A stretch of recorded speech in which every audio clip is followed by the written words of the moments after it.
Bismillahirrahmanirrahim. Allah Teala Bəqərə surəsini belə başlayır. Əuzu billahi mineşşeytanirracim. Əlif lam mim. Bu paroldur Allahla peyğəmbər arasında. Zəlikəl kitabu la raybe fihi huden lil muttaqin. O kitab hansı ki onda heç bir şək şübhə yoxdur. Müttəqiləri, təqvalı, məsuliyyətli insanları hidayət etmək üçündür. Sonra o məsuliyyətli insanların, təqvalı insanların xasiyyətindən danışır. Buyurur, Əl-ləzīnə yu'minunə bil-qayb. O insanlar ki, qeybə inanırlar. Və yuqimunəs-salah. Və namazı dikəldirlər. Və mimmə rəzəqnahum yunfiqun. Və bizim ruzi olaraq verdiklərimizdən Allah yolunda infaq edirlər, sədəqə edirlər, paylayırlar. Maraqlıdır ki, möminlərin, müttəqilərin ilk sifəti kimi Allah Teala burada qeybə inanmağı gətirir. Yu'minunə bil-qayb, qeybə iman gətirmək. Qeybdən məqsəd maddi qeyblər deyil, fiziki qeyblər deyil. Bilirik ki, bir fiziki qeyblər var, bir metafiziki qeyblər. Fiziki qeyblər, məsələn, bir şəxs burada yoxdur, amma mənim onun nə etdiyinə xəbərim var. Və yaxud siz bir şey gizlətmişsiniz, mən onu bilirəm. Və yaxud dünyanın başında, yerin altında, yerin üstündə nə baş verir, onları bilirəm. Bu fiziki qeybdir, söhbət ondan getmir. Söhbət metafiziki qeyblərdən gedir. Yəni, söhbət o varlıqlardan gedir ki, onlar zaten qeyb aləminin varlıqlarıdır. Bəzi varlıqlar təbiət aləminin varlıqlarıdır. Amma bizim ondan xəbərimiz yoxdur. Bu da qeyb adlanır.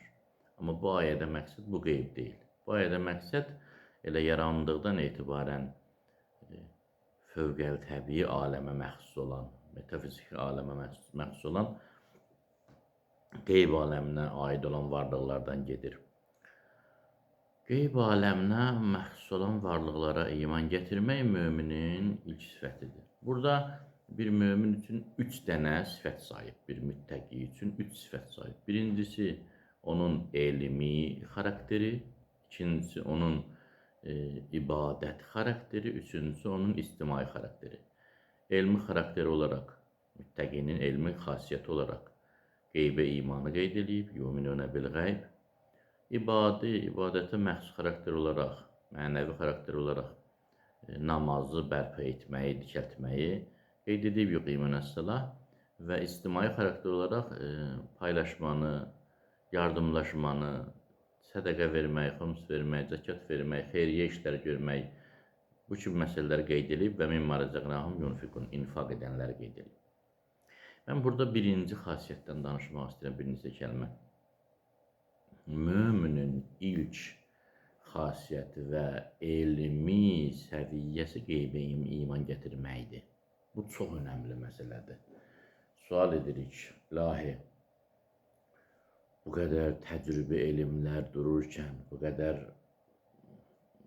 laboratoriya bilikləri dururkən, nəticələri varkən, bu qədər fiziki elmlər, dünyəvi elmlər, dəqiq elmlər varkən, niyə məhz qeybə iman gətirməyi müminin əsas xüsusiyyəti hesab etdin? Niyə? İndi kimlərsə burada başqa şeylər deyə bilərlər ki, məsələn, ay siz beləsiz elə, ay siz xurafat, ay siz... Bunları qoyun kənara, diqqətli olun. Kitab sadə varlığın kitabı deyil.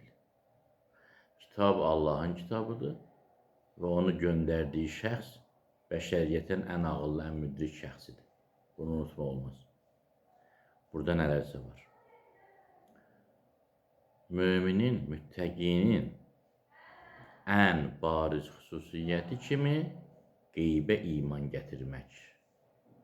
Qeybə, yəni gözlə görmədiyimizə, qulaqla eşitmədiyimizə, burunla qoxlamadığımıza, ağızla dadmadığımıza, əllə toxunmadığımıza inanmaq. Bu necə olur? Niyə məhz bu qeyd olunur? Cavab budur ki, insana Allah ağıl verib. Allah Teala insana bir hiss orqanları ilə dərk edəcək, dərk etmək üçün mümkün olan vasitələr verib, hiss orqanları verib. O hiss orqanlarının insanın beyninə ötürülən elmlərini, informasiya kanallarını verib, bir də ağıl kanalını verib. Əksəriyyətimiz ağılı hiss orqanlarının yardımcısı kimi qəbul edirik.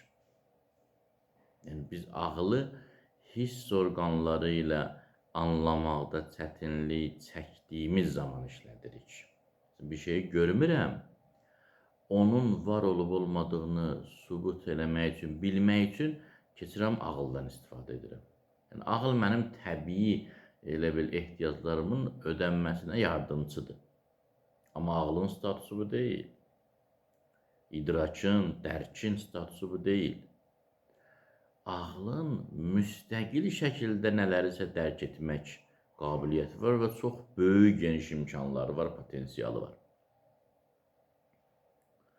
Yəni, ağıl o imkana malikdir. Hiss orqanları ilə anlamadıqlarımızı anlasın, bu bir. Hətta hiss orqanları ilə anlaya biləcəklərimizdən daha çox məlumatı alsın, 2. Hətta hiss orqanları ilə anlaya biləcəyimizdən daha dəqiq məlumat alsın, bu da 3.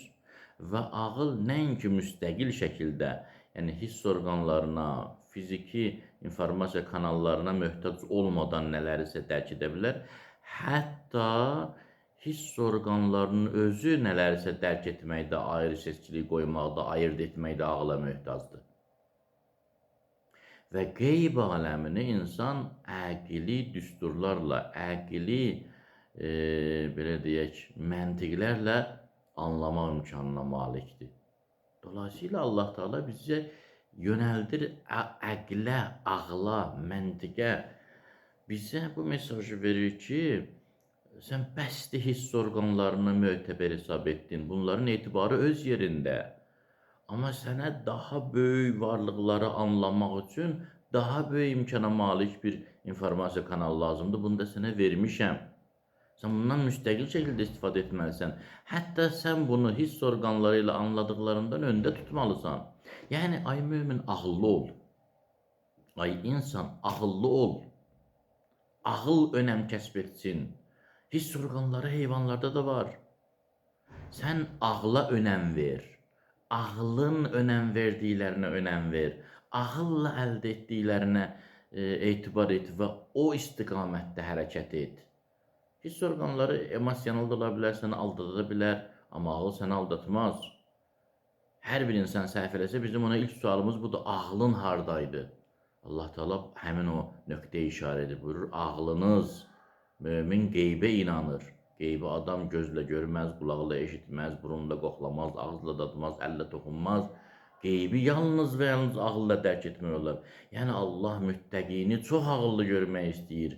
Müstəqil ağla malik görmək istəyir. Ağlı müttəqinin həyatında çox önəmli bir yerdə görmək istəyir. Allah bu mesajı bizə verir. Biz də bunu qəbul etməliyik. Çünki bizimlə haqq hesab çəkəndə ağlımızla haqq hesab çəkəcək. Hiss orqanlarımızla yox. Allah axırımızı xeyir eləsin.